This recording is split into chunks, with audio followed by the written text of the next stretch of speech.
Hai semuanya, hari ini kami akan menelusuri SD Kristen Brawijaya 1 Malang. Yuk ikuti kami. Belum memasuki area pasar, jika melewati Jalan Majapahit, ada jembatan yang merupakan peninggalan Belanda. Jembatan ini dikenal sebagai Jembatan Majapahit. Aliran sungai yang terletak di pasar ini akan melewati jembatan tersebut.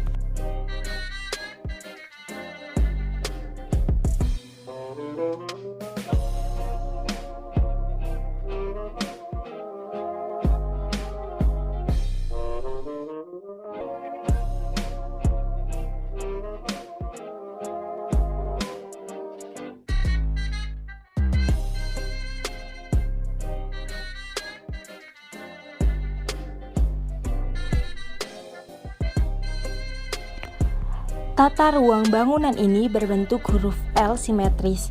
Ruangannya dominan persegi panjang, namun ada juga yang berbentuk poligon. Di bagian depan kita dapat menjumpai ruang kepala sekolah yang berciri khas arsitektur kolonial yang sangat kental. Atapnya segi 6 mengikuti bentuk ruangan.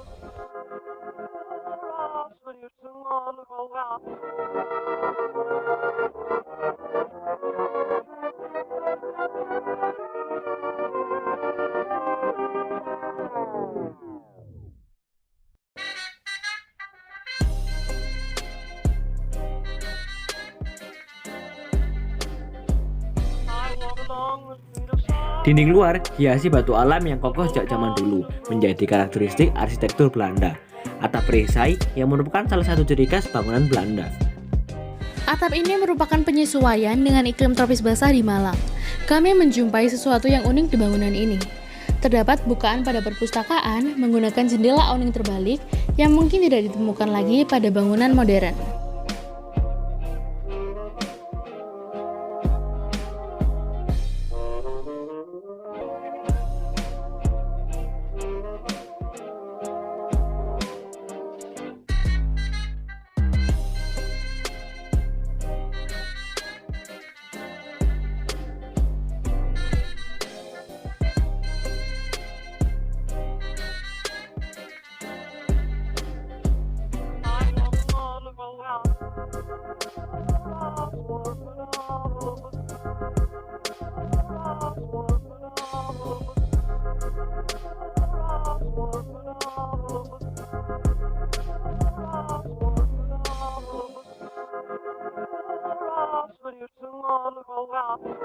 Di bagian belakang, terdapat aula yang sekarang digunakan untuk kegiatan ibadah. Aula ini dulu difungsikan sebagai dapur milik Belanda dan masih asli sampai sekarang. Hanya saja terdapat perubahan pada fungsinya. Kurangnya cahaya matahari yang masuk memberi kesan gelap dan privat, tepat sesuai fungsinya untuk ruang ibadah.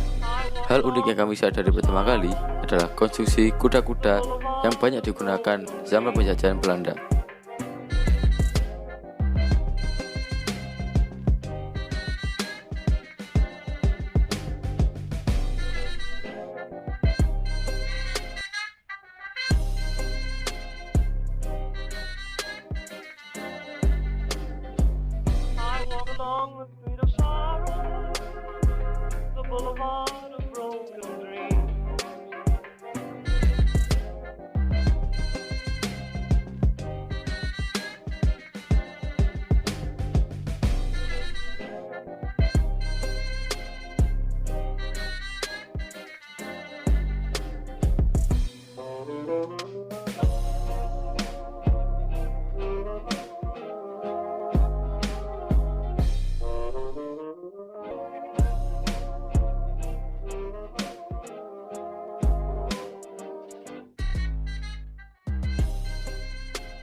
Sejarah SD Kristen Brawijaya ini kan tadi dijelaskan bahwa sebelum tahun 1950 itu kan ini kan warisan dari Belanda ya. Jadi ini dulu namanya Sekolah Kepandaian Putri. Tahu sendiri ya, di Kota Malang itu kan berbagai macam sekolah ada, dari mulai sekolah putri lah, sekolah pria lah, sampai ini ditetapkan sebagai Sekolah Kepandaian Putri. Misalnya kayak memasak, kursus menjahit, segala macam yang dibutuhkan untuk wanita pada umumnya itu di sini dulu tempatnya. Terus tahun 1950 akhirnya kita udah nggak sama Belanda lagi ya, udah pisah, kita udah merdeka. Terus ini diambil alih oleh Yayasan Pendidikan Kristen Indonesia Jawa Timur menjadi Sekolah Kristen Brawijaya, sekolah dasar begitu. Sistem dari pembelajarannya seperti apa dan kegiatan selama sebelum pandemi ini seperti apa?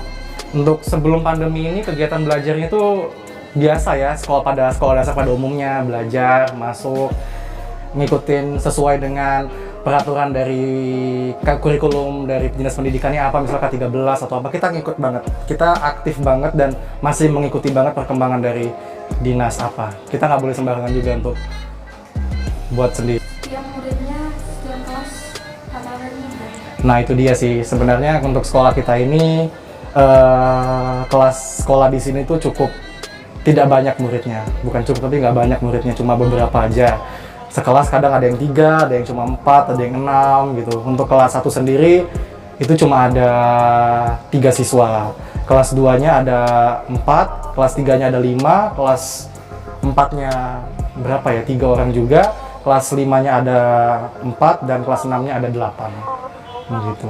Jadi bisa dihitung ya berapa ya. Jadi kayak sekitar 20-an lah, nggak nyampe 30.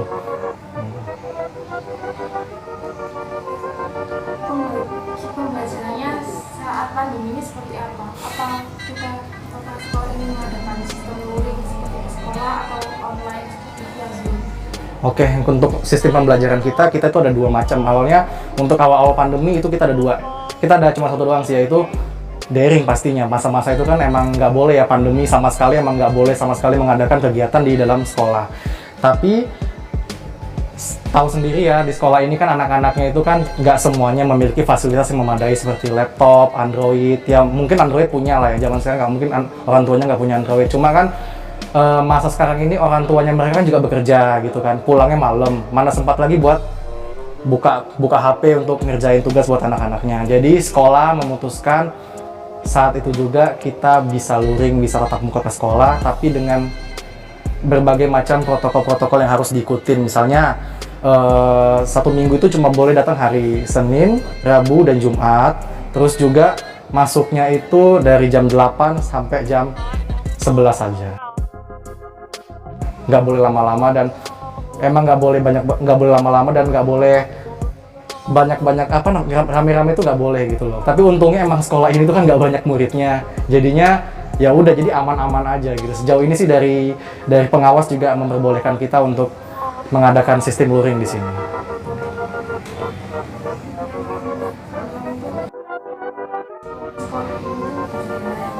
Ya, menggambarkan ikonik tempat ini adalah ini nih, pas tempat ini. Di depan ini kan kalau dari luar kan kelihatannya kayak gaya tudurnya itu kan masih kayak ikoniknya itu kayak bekas, ini kayak desainnya Belanda gitu loh. Batu-batunya misalnya nih. Ini masih kokoh sampai sekarang, ini loh buatan Belanda asli. Emang dari warisan dari sananya langsung, nggak ada yang ubah. Jadi kayak semua tempat ini itu semuanya dibangun mereka dari Belanda. Jadi ini sebenarnya warisan beneran yang belum pernah kita robohkan, yang belum kita hancurkan. Masih pernah cuma sedikit-sedikit, misalnya kayak bocor diperbaiki. Tapi untuk bangunannya sendiri kayaknya nggak bisa ya, soalnya juga ini kan cagar budaya ya. Tiap tahun kita harus juga lapor, tempat ini kan warisan bekas Belanda, jadi nggak boleh asal dirusak, nggak boleh asal diituin. Jadi tiap akreditasi misalnya itu ada pelaporan bahwa gedung ini tidak boleh diapain, karena ini cagar budaya peninggalan sejarah gitu. Ya mungkin sebenarnya nggak boleh, dari pemerintah sendiri juga kita harus ada laporan, nggak boleh sembarangan untuk dihancurkan. Jadi ini emang peninggalan yang benar-benar harus kita jaga dan dirawat gitu. Satu lagi di aula udah masuk belum? Di aula itu kan gayanya masih Belanda banget bekasnya, luas gitu. Itu SMK ya, dulunya kan SMK Petra gitu kan, tapi gedung itu kan juga udah lama, nggak tahu kenapa mungkin terjadi roboh atau gimana. Jadi roboh terus dipindahkan ke gedung yang baru SMK-nya sendirian, nggak di sini lagi. Oh, dahulunya jadi di sini itu Iya. Di SMP ya. Tapi dulu sebelum pas sekolah Kepandaian Putri itu kan SD ya. Nah SD dulu tuh yang banyak tuh yang sampai penuh tempatnya. Sampai ujung sana tuh SD semua. A sampai F banyak yang minta ampun. Sampai ini juga penuh, yang ini juga dipakai buat SD. Tapi lama-lama kelamaan dari yayasan tuh kayak memisahin gitu aja, kayak SD 1, SD 2, SD 3 dan gedungnya sendiri-sendiri. Dan akhirnya setelah gedungnya sendiri-sendiri baru kita bangun SMP, SMA, TK, SMK dan semuanya.